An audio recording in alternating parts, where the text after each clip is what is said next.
All right, guys. Hello. This is the Italian American Experience, Episode 3, Chapter 3. This is called Lowly Jobs for Poor Immigrants.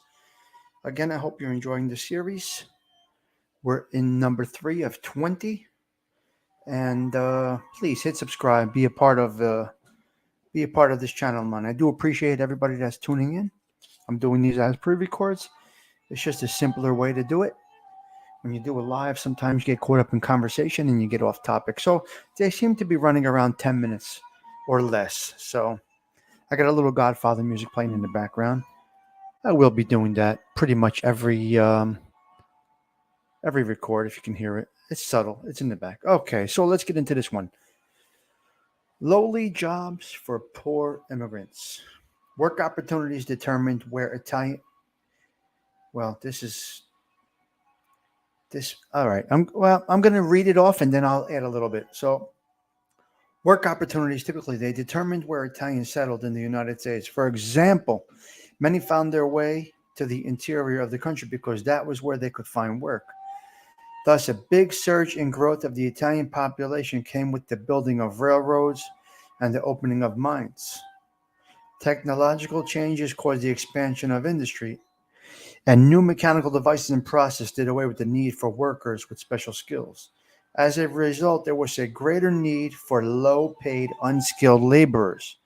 The new Americans, the Italian Americans, filled this need.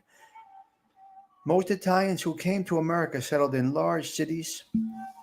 They did so for a number of reasons. By the late 19th century, when the greatest number appeared, the greatest numbers of, this is when the surge was. So when this is when the greatest numbers appeared. So at almost all of the good American land was settled. It was already built on and settled. So the land available was much too expensive for poor immigrants. Also, the Italian farmers who came over had only limited experience in agriculture. As workers in vineyards, forests, and gardens, they didn't have it. So they had to learn it basically because they were going to the center of the country. So they had to learn these. They had to learn how to work in the vineyards, the forests, and be garden and the gardens to be gardeners. So they learned it. Some of them came with it, and some of them learned it. Many intended to return to Italy after making a fortune, and they knew that quick money could not be made on a farm. In the cities, they also found less discrimination and more people who spoke their language. Those who came from Italian farms left blighted lands, diseased vineyards, and widespread malaria. That was a big thing, malaria. They also left a system of agriculture in which they worked on large estates owned by absent land. The landlords weren't there, absentee landlords. They just worked, and it was just them there, basically. Such experience in farming was not the best argument for trying to have one's own farm in America.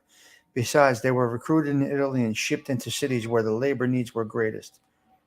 Indeed, when Italians arrived in America, they were part of a vast movement from coast to coast that saw some, well, some of the most vigorous men and women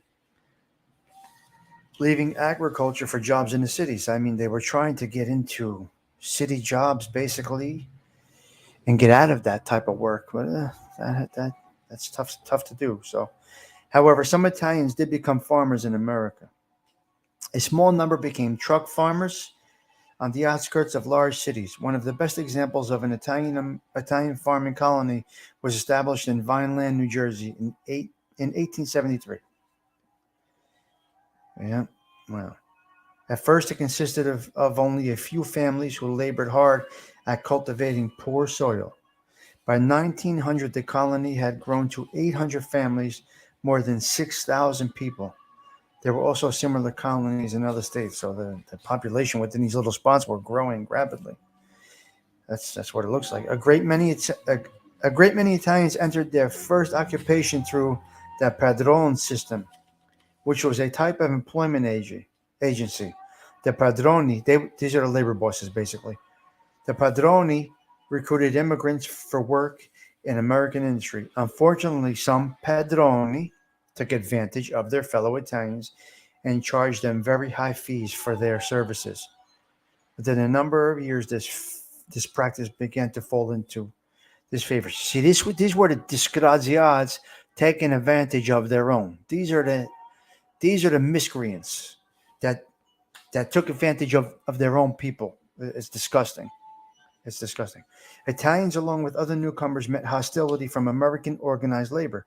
By the end of the 19th century, American workers feared that immigrants were destroying the efforts of American born labor. Italians sometimes were hired to break strikes, although they were not always aware of how they were being exploited. They had no idea. They just wanted to work. They had no idea. Somebody says, I'm going to give you $50 for the day. They come to work. They had no idea that they're breaking the picket line. It's just, they were being exploited. They were being taken advantage of. It's disgusting. When they had the opportunity, however, Italians often participated in labor union activity. American labor leaders nevertheless remained fearful and demanded that immigration be restricted. So that's that chapter. That's that episode 3. They really tried to get into work. They had the work ethic. They had it. It was strong, and they were yet being taken advantage of. Basically, being shooken down. Extorted for the work. Extorted for the work. The next episode is Little Italy, and I'm going to do that right after this. I'm going to get right into it. The next one is Little Italy. So this has been episode 3. I hope that you did enjoy it, and I hope you're finding these interesting. If you are, please share it, subscribe, hit like. It all helps. Thank you so much.